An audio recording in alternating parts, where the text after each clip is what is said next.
Been a while since we've had this esteemed gentleman on the show. We're glad to have him back. Lieutenant Colonel Alan West is with us now. He's an author, commentator, former congressman, and of course, veteran. Also the author of the book, Hold Texas, Hold the Nation. Lieutenant Colonel West, great to have you, sir. Good to be with you, Buck. Thanks for having me. It's been too long. How are we doing right now in this fight against the left and the Democrats to get President Trump and the Republican Party, hopefully along with him, reelected? How are we doing in this election cycle so far, in your opinion? Well, I will tell you, I'd like to use the phrase from Admiral Yamamoto after they bombed Pearl Harbor, when he said that I fear that I have awakened the sleeping giant. And I think that's exactly what has happened here in the United States of America. We have a very clear choice. Either we stand for the rule of the law or we allow the rule of the mob. And when you look at all the video that's coming out of Portland, Seattle, Chicago, New York City, I was talking to some friends up in New York City, and they say that it's basically like being in a gulag up there. The American people don't want that as their future. They don't want socialism, Marxism, communism. They don't want to have people that are going out into their streets and threatening them, and coercion, violence, intimidation tactics. And even here in the great state of Texas, we've seen Antifa and Black Lives Matter try to, stir up that type of chaos and confusion. So I believe that you're going to see an incredible turnout, and I believe that you're going to see a resounding defeat for the Democrat Party. Do you think that, BLM, based on the polls that we saw a couple of months ago, was people were saying, and the media was, of course, touting this poll, it was overwhelmingly popular as a movement with the American people.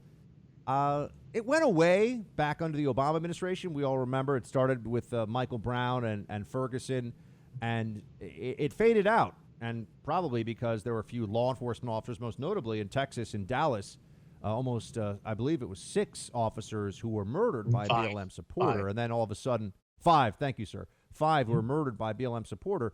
And it went away. Do you think that we're at a point now where BLM has become, at least for mainstream Democrats running for office, a liability going into this fall? Well, it is a liability. And, when you look at the fact that you have so many of the Democrats out there that are somewhat trying to embrace it, they're definitely not speaking out about it. The head of the New York City BLM movement said that if our demands aren't met, we're going to burn the system down. You see in Chicago, where the head of the BLM said that if our demands aren't met, we're going to continue to loot. And they're advocating for people to go out and loot stores because that's part of reparations. You look at the website and you look and understand what they stand for. BLM, Black Lives Matter, is not dealing with anything that is affecting the Black community. As a matter of fact, one of the biggest issues in the Black community is fatherlessness. You only have 24% of young Black children have a mother and father in the home. But yet, when you go to their website, Black Lives Matter is against the traditional nuclear 2-parent household. They're not talking about school choice. They're not talking about better education or economic opportunities in our inner cities. They're definitely not talking about criminal justice reform. These are all the things that the Republican Party and conservatives are talking about. And I think that you're going to see a good deal of the Black community that's going to reject this far left approach, even though Joe Biden did select Kamala Harris to be his running mate. Speaking to Lieutenant Colonel Alan West, author, commentator, former member of Congress, also author of Hold Texas, Hold the Nation. Lieutenant Colonel, we're going to hold Texas. How are we looking elsewhere? I mean, you're also a man who knows Florida quite well. How do you think we're going to do there? Well, I don't know it as good as I did. I've been out here in Texas now, enjoying myself for the past 6 years. And, I'm the chairman of the Republican Party here now, going into my first month in that position. But I still think as well, when you look at the fact that the left is really embracing this far, socialist Marxist approach, you've got a lot in the Hispanic community there, especially Venezuelans down in South Florida, and also Cubans. They don't want to see that which they fled from Venezuela and Cuba to take root in the United States of America. So I think that Florida is going to be successful as well. But you have to be concerned, of course, without a doubt, with the exodus of so many people from California, Illinois, New York, New Jersey, many of them moving into Tennessee, Florida, even here into Texas, that they cannot bring those failed ideologies with them from whence they were fleeing. And I want to ask your opinion of the ticket now that we know what it is. Biden, Kamala Harris. What do you make of Kamala Harris as a political opponent? Obviously, you're not a Harris supporter. Neither am I, Yeah. right? So we know that. But what do you think of her? How you're somebody who understands wargaming very well, Lieutenant Colonel. How do you wargame her as an opponent here in politics going into this this November decision point? Well, as the chairman of the Republican Party of Texas, she just made my job incredibly easy. I mean, here's a person that embraces the Green New Deal. The last thing that anyone in Texas wants to hear is that you want to get rid of the oil and gas industry in the next 10 to 12 years. She doesn't believe that people should have private health insurance. That's something that she said. And we are a border state, and she believes that the border should be open and that illegal immigrants should get free health care. Texas is the #1 state in the United States of America for human and sex trafficking. And we have a ticket with former Vice President Biden and Kamala Harris that believe in open borders, decriminalizing crossing our border illegally. What does that tell you? Their concerns about the young men and young women that are being trafficked right here in the great state of Texas. So she's going to be a gift that will keep on giving, and will draw that clear delineation. Lieutenant Colonel Alan West, author, commentator, former congressman. Oh, wait, before we let you go, sir, I wanted to also just see, how are you doing in Texas right now with COVID? I had a lot of listeners, because we have a great audience in Texas, and particularly in the Austin area, KLBJ Austin. We had a lot of listeners writing in saying that they were very disappointed that Texas seemed to be locking down hard, and they were starting to believe some of the more extreme mandates were necessary in the fight against COVID. How are you doing, and how do you see the way forward for your state?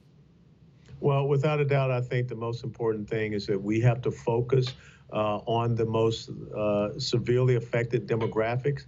When you look, the median age for COVID-19 deaths is 78, which is really about the life expectancy age for the United States of America. So we have to protect our senior citizens. But we also need to make sure that we are doing the things that enable us to continue to be the 10th largest economy in the world, making sure that our oil and gas industry stays viable. So when you look at the numbers, Buck, I mean, 29 million people here in Texas, really about 0.04% have lost their lives due to COVID-19. So I think that we need to be sensible and not allow this to become a political issue, treat it as a medical issue. Lieutenant Colonel Alan West, always great to have you, sir. Come back soon. Let's talk to you before this election actually happens. Thanks so much, Buck. Take care.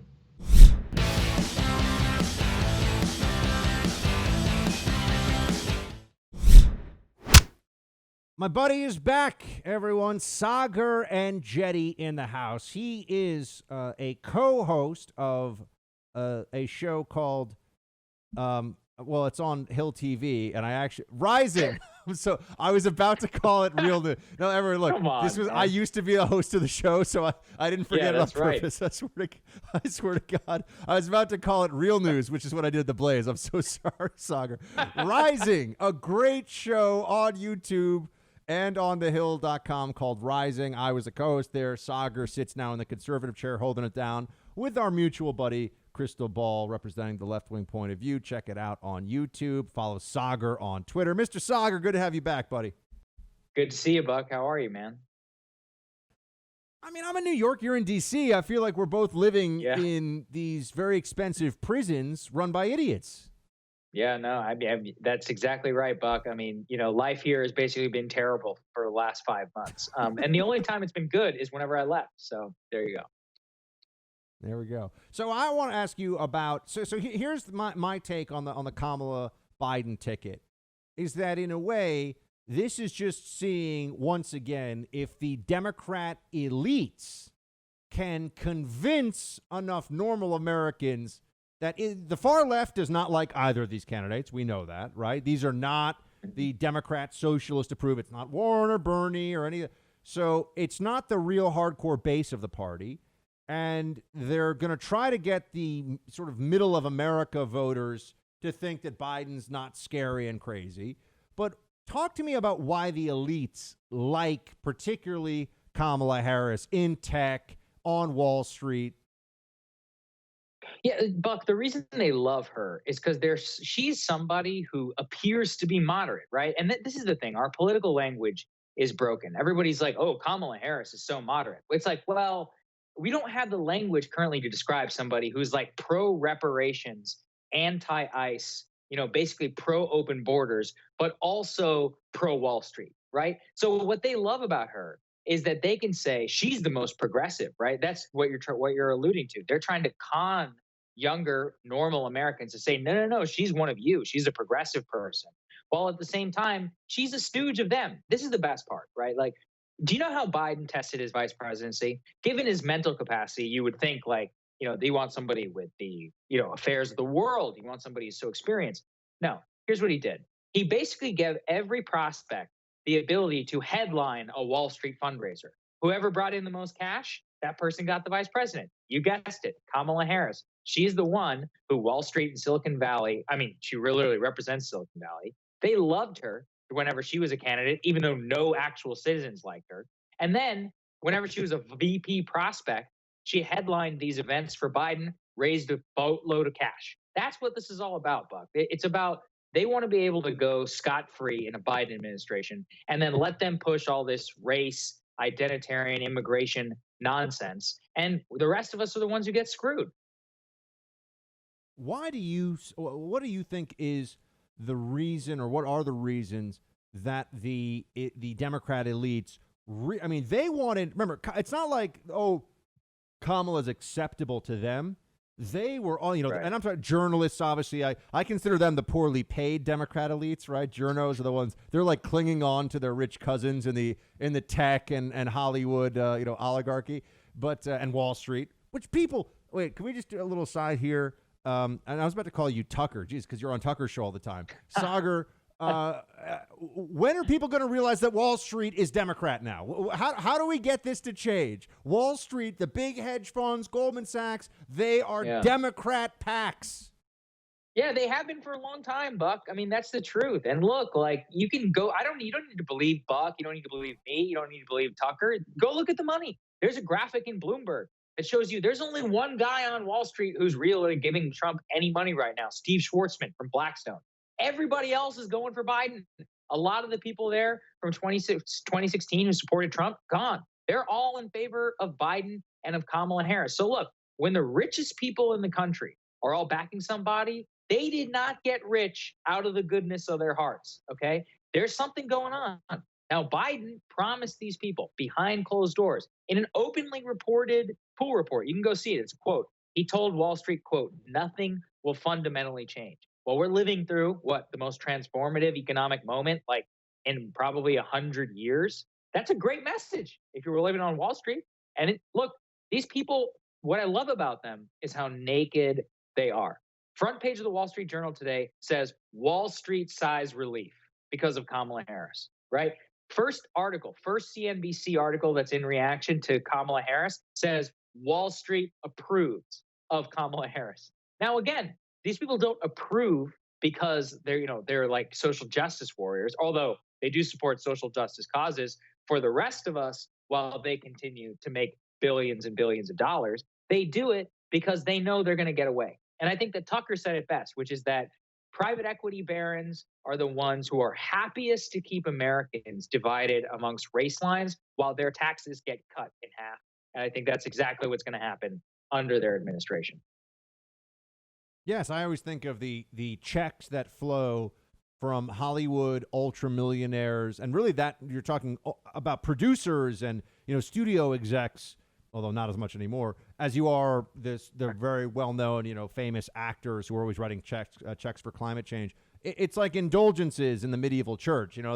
They're sending these checks to social justice causes so that they can continue to find tax shelters and fly private. Right? Like we all know how the lifestyle liberalism game works. Saagar, we're speaking of Saagar Enjeti. He is co-host of Rising on Hill TV. You guys should be following him on Twitter. He's also a regular guest on a Tucker Carlson show, which I think is the best show on Fox News. I won't speak for Saagar. Tucker, absolutely. I did it. It just happened. I'm sorry. I don't know why. It's stuck in my head. Saagar, not Tucker. Saagar, you often are out there making the case about big tech. We had these hearings recently. We covered it here on the show. Are we going to see any change with any of this? Because now more than ever, it seems apparent to me, two things. One, big tech is so much more powerful. This isn't like one company on Wall Street that's having a really good year. They are, I mean, they're monopolies, right? So they're so powerful, and they're so politically aligned with the Democrat Party in ways that people, I think, are just really beginning to grasp. But is anything going to change? We had these hearings, some good speeches. Josh Hawley's smart on this issue. There are some people that make a lot of sense. But I feel like we're all still going to be buying all of our stuff from Amazon. No, there you go. That's it, Buck, which is that big tech has bought both liberals and conservatives. And now, even though they might be liberals, conservatives are allowing themselves to really get conned by this issue. And you're right, which is, yeah, the hearings by and large, I mean, some of it was okay, but the Republican Party needs to step up. They need to start actually fighting on behalf of their voters. Because ask yourself this, if AT&T, the Bell Company, and your like say your Verizon internet service were liberal, and let's say even then, okay, they are liberal, but they don't mess with who you talk to on the phone, how you conduct yourself on your internet, or other things. That's essentially the version of big tech in terms of how you and I communicate with each other on different social platforms, on how you and I buy things online, like say Amazon. One of the things that's an amazing statistic is that 82% of American households have Amazon Prime. Okay. There are not 82% of American households that do anything else that they have in common. Maybe eating, sleeping, and breathing. That's about it, right? There are less Americans who buy Christmas trees than who have Amazon Prime memberships. So at this point, Amazon Prime is like American as apple pie. Shouldn't Congress be interested in, like, I don't know, at least knowing how they conduct businesses, knowing whether they're discriminating against you or I, since it's almost up there in terms of a public utility? There are public utilities that less people use than Amazon Prime, just to give you an example. So at this point, there is something where conservative lawmakers need to update the way that they think about this stuff and say, hey, you know what? It falls within my purview. But a lot of them are just not there yet, Buck. Change it how, Sagar? How could we make the changes needed in big tech? Well, see, this is such a hard question, because the reason I was really against the way that those hearings were conducted is Amazon is e-commerce, Apple is a hardware company, Facebook is a social media platform, and who was the fourth one who was up there? Was it so we had Facebook, Google, and Google is a search engine, right? Those are four distinct monopolies. Those are four distinct industries. So the same fix doesn't apply to all of those. But what does apply is what I talked about was this change in thinking, ideology, to admit that, hey, it's okay as a Republican. You can be for free markets, and you can be for competition and for free speech and many of the other things that we hold dear in our society, our Constitution, our way of life, and be okay with telling this business, which has so much power over the way that you and I conduct our lives, to say, hey, you know what? If you're going to, kowtow to the Chinese government, that's not okay. You're not allowed to do business here then. Or if you are going to discriminate against your conservative customers, then it's actually on us to say, no, we're going to protect your rights as an American citizen to be able to maintain your ability to speak in a free public square, as we have always guaranteed you since 1776. That's the way that we have to change it. We have to change the way that we start to think. So before that, then we can get to policy changes.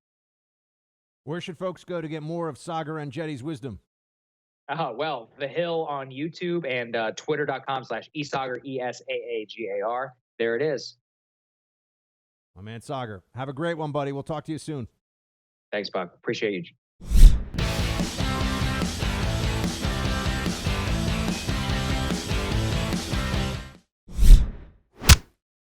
What does diversity training have to do with a nuclear lab, or as President Bush used to say, a nuclear lab? What does it have to do with it?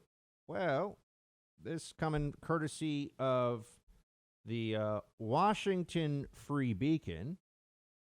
There's a federally funded nuclear weapons laboratory that made their white male employees participate in racial re-education training. Oh, my. This piece by Alex Nestor. Quote, Sandia National Laboratories, a government-contracted nuclear weapons laboratory, required its white male employees to participate in a racial re-education seminar, leaked documents reveal.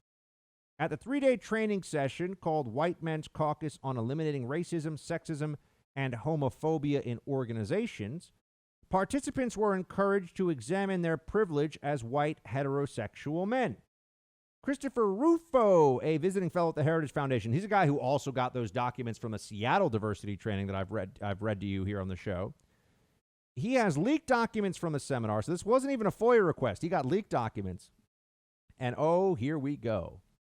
This is a nuclear research facility, folks, federally funded, okay? The federal government's running a research facility for nukes, and we need people to be like, check your privilege. Quote, trainers asked participants to think of words associated with white male culture and created a list which included KKK, privileged, and MAGA hat. MAGA hat is a privilege? Producer Mark, did you know that? To have a MAGA hat is considered a privilege. But to buy a Team Buck hat on the website would be considered just a smart thing to do as soon as we actually have that, which we don't yet. I'm talking to our digital team. It's not on Producer Mark. We got a digital team. You're just teasing people now. What? You're just teasing people now. No, but I keep getting told this week, and it hasn't. I know. And there's another thing, a podcast about a small island in the central Mediterranean where there was a pivotal battle in 1565. I don't know. It's going to happen. Yeah, so expect Team Buck merchandise by what, 2024 or so? It's going to happen. It's going to happen. Mark is the ombudsman for all of you who remind me of things that I've said are going to happen that haven't happened yet, so don't worry. It's going to happen. Anyway, trainers asked participants to think of words associated with white male culture and created a list in which included KKK privilege and MAGA hat. An example of systemic privilege, according to one document, is having role models in the public eye that outweigh the Ted Kaczynskis of white maleness. I don't even know what that means. Role models that outweigh the Ted Kaczynskis of white maleness? Quote, I routinely witness and benefit from the many positive white male role models displayed in the media, politics, and entertainment that far outweigh the Tim McVeighs and Ted Kaczynskis of white maleness, the document reads. One document said rugged individualism, a can-do attitude, and operating from principles and conscience are vestigial attitudes that once helped white men survive. Another listed statements of privilege, which included assertions like white privilege is being the first in line, first to be served, first to be noticed, first to be listened to, and that men can ogle women and get a pass from their colleagues. Participants wrote apology messages to women, people of color, and other groups as a reflection at the end of the seminar. This is a religious belief now, friends. This is religious indoctrination because liberalism killed God, right? They've eliminated God. We all know that. And now that they've eliminated God, they've replaced God with the state. But they've also included in that, in order to control us, this indoctrination of the separateness of us all by immutable characteristics, and to turn us on each other based upon that. And this is also intersectionality. You don't hear that term as much anymore. That was the in vogue term in academia and liberal circles for what this is. Intersectionality is just you are in constant conflict with everyone in society around you who is different from you in different ways. And the most guilty of creating such conflicts, and the ones who are the only ones who will be held responsible for creating all such conflicts, are white males. White males are in a tough category with regard to that. Interesting that this is what we're all supposed to accept. We're being trained. We're being taught now that this is and being taught using federal dollars that white males need to just constantly be sorry. And I can tell you this much. I have yet to meet a white male who has gone to any of these trainings and said, yeah, I'm really glad I learned to confront my systemic racism. But I worked in the federal government. I worked for local government in New York. And I know that we do a lot of these similar trainings. And one thing I always thought, here's just an example. One thing that was kind of funny was that whenever we were doing terrorism training, when I was working And this was outside contract. This wasn't classified stuff. This was more of the, procedures and all that you'd have.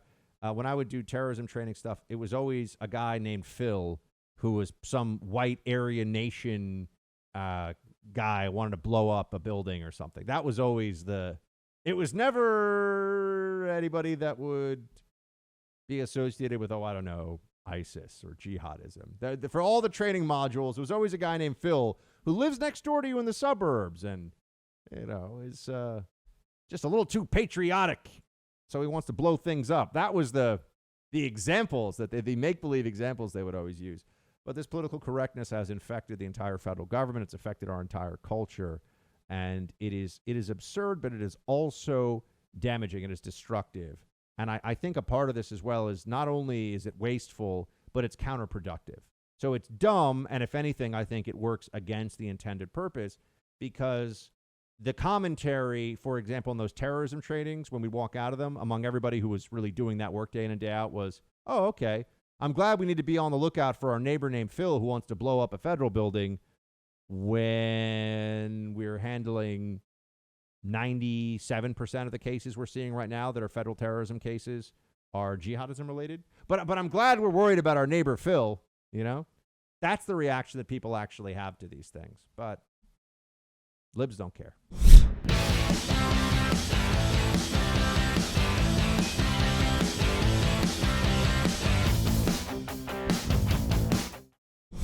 It's time for roll call. Roll call, everybody. If you want to be a part of the roll call action, facebook.com/Buck Sexton. Send a message. On Instagram, the gram, as the kids call it. I think if you say as the kids call it, you're not cool, though. That's what I've been told by the kids, as it were. On the gram, Buck Sexton. And then if you want to send an email, kick it old school, teambuck@iheartmedia.com. And producer Mark, what's your fax number? I don't have a fax. Just checking, My just apologies. making sure you're not napping on us. You know what I mean? I don't think I've had a fax in my home in 20 years. Just making sure, keeping you on your toes. You have seen Office Space, right?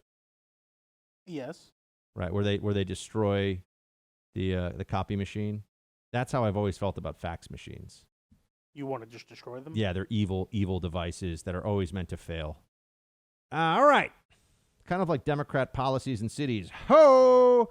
Let's get to it. Adam, Buck, for the Producer Mark t-shirt, I think it should say, "Where is my Malta podcast? Shields high." Oh, Producer Mark, apparently you have cousins who are writing in this week, huh? I did not write that one, but that is hilarious. We have like a little island of Malta that we put on it, just with a question mark, and then have Producer Mark written on the back of the t-shirt. That would work, actually. It'd be kind of fun. I don't know. How hard would it be for us if we wanted to bring back the character Commie Bear, which I don't even think you're familiar with, to do like a little bear cartoon that we could put up on Instagram and stuff? Would that be doable? What do you think now? I'm an animator. I don't do enough. I mean, I'm just wondering, isn't there probably some computer program we could make like a little stupid bear and, I don't know. Probably, yeah. I'm sure we'll do that very soon. Add it to the list. Yeah, add it to the list. We'll get to it. When did I say the t-shirts would be ready? You did tell me. After that. Okay, you did tell me don't bring up the t-shirts till we have them. And technically you were correct. That is fair. Because I was all excited and you're like, no, I should have Buck. said that about the Malta podcast, too. Yeah, I know. People are like, what? Look, as soon as that Malta podcast drops, I better see people passing the buck like wildfire, because this is just a labor of love, doing a free history podcast because I love this team so much. All right. I'm going to get to it. Michael, Buck, yesterday you failed to report. Whoa. Sorry. You failed to report the most important news that was reported yesterday, that Trump supported with major contributions Kamala Harris's campaigns. Actually, he supported many major Democrats such as Schumer and Pelosi, but it explains well this paraphrase. Of course I did. I'm a businessman and had to grease the skids to get projects working. He also noted from time to time he had to work with organized criminals, but he had more respect for them because they kept the promises they made. I don't think that's major news, man. I mean, look, a lot of, Michael, thanks for writing in, but a lot of people, especially that are businessmen in major cities, they'll just give money to all the political candidates. It's just hedging their bets. They just give money to whoever they can give money to. That's what they do.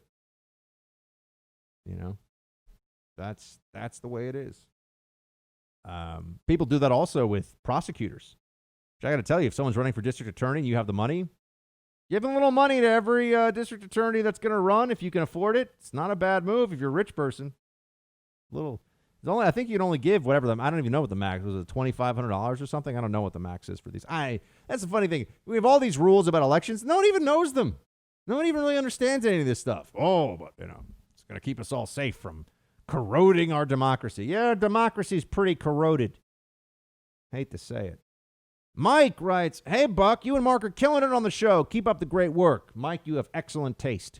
Just wanted to ask if you could explain the term gaslighting. I loosely understand it, but wanted your own explanation. For whatever reason, my Joe Biden brain makes me think of an old gas lantern anytime someone uses it. P.S. I'm in Auckland, New Zealand."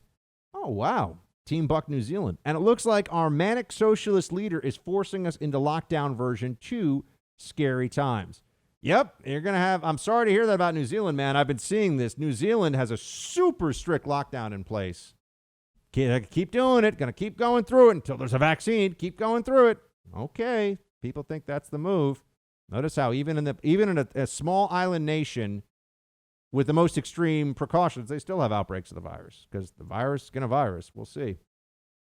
As for gaslighting, I don't know where the term comes from. I can just tell you what it means. Gaslighting is when someone intentionally takes a position or says something that they know to be untrue as a means of undermining your own grip on reality and also as being kind of passive aggressive, right?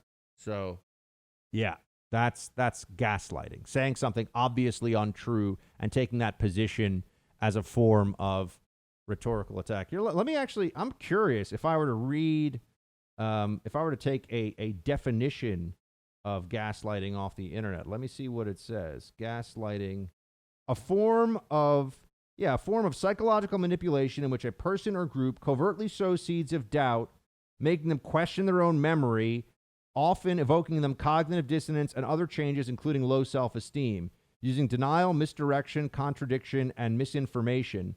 The term originated, this is fascinating. I'm learning something here. The term originated, this is all from Wikipedia, by the way, which journos I know are not supposed to ever use, but I'm not a journo, so screw it.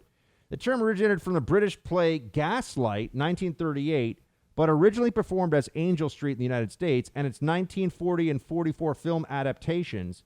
The term has now been used in clinical psychological literature as well as in political commentary and philosophy. Interesting. In interpersonal relationships, the victimizer needs to be right in order to preserve their own sense of self and their sense of having power in the world, and the victim allows the victimizer to define their sense of reality inasmuch as the victim idealizes them and seeks their approval. The psychological manipulation may include making the victim question their own memory, perception, and sanity. Yeah, exactly. I didn't, it'd be like if you hit somebody. I didn't hit you. What are you talking about? I didn't hit you. That's like classic gaslighting. If you hit somebody and then 5 minutes later you're like, I didn't hit you. Gaslighting. How easy must it be to do that to Joe Biden? Who did what? How easy must it be? To Yeah. He's like, you didn't hit me. You didn't hit me. Producer Mark, I want you to check out my leg hairs, man. They're blonde from the sun. It's amazing. Long blonde leg hairs on Joe Biden. You want to check them out? I do not know. Jonathan, hey, Buck, shields high. I listened to your comments about the 5-year-old in Wilson who was executed. You are correct. This story has even been touched by the local media. Had the situation been reversed, the city of Raleigh would probably be in flames right now. Raleigh's pathetic mayor, Mary Ann Baldwin, did not allow Raleigh police to protect people and businesses back when the riots were occurring. Downtown Raleigh had made a big comeback from 20 years ago. It was thriving and alive. Baldwin set the city back 20 years. Businesses are now boarded up. Downtown is a ghost town. Baldwin was far more concerned about making sure people did not go out to bars on South Glenwood and Raleigh than she was about preventing looting and destruction. By the way, I think that's true of a lot of libs. A lot of libs. Much more concerned that you wear a mask, that your business doesn't burn down. Robert, my family are big fans of your show. Your speech at the start of the second hour of Wednesday's show on the theft and others' moralities is at the center of our conservative foundation. The one thing to hold fast to is the law-abiding side of America. I have heard several compatriots say the sooner we as Republicans figure out that the Dems play dirty, we should too. My response is always the same. If you feel that way, you should join the Dems. Cheating to win is cowardly, and that is exactly what playing dirty is. Cheating. Well, Robert, Team Buck's a big fan of your family for being fans and being a part of what we do here. Thank you so much. Oh, one more thing he says. A coward dies 1,000 deaths, but a hero only dies once. Thank you, Buck and Producer Mark, for being a part of that foundation. And Sean writes, Buck, love the show. I'm hooked on the truth you tell about the state of this country. I recently read an article about NYC neighboring counties forbidding their officers from pursuing or arresting criminals once they cross an NYC proper. This being due to Comrade de Blasio's bill that limits force to apprehend a suspect. So your city will soon turn into a haven for the criminal element. Before you are in need of a rescue, see Kurt Russell in Escape from New York. Get out of there. Shields high. Well, Sean, thanks for the update, my man. And I have not yet seen Escape from New York, but it is on my list.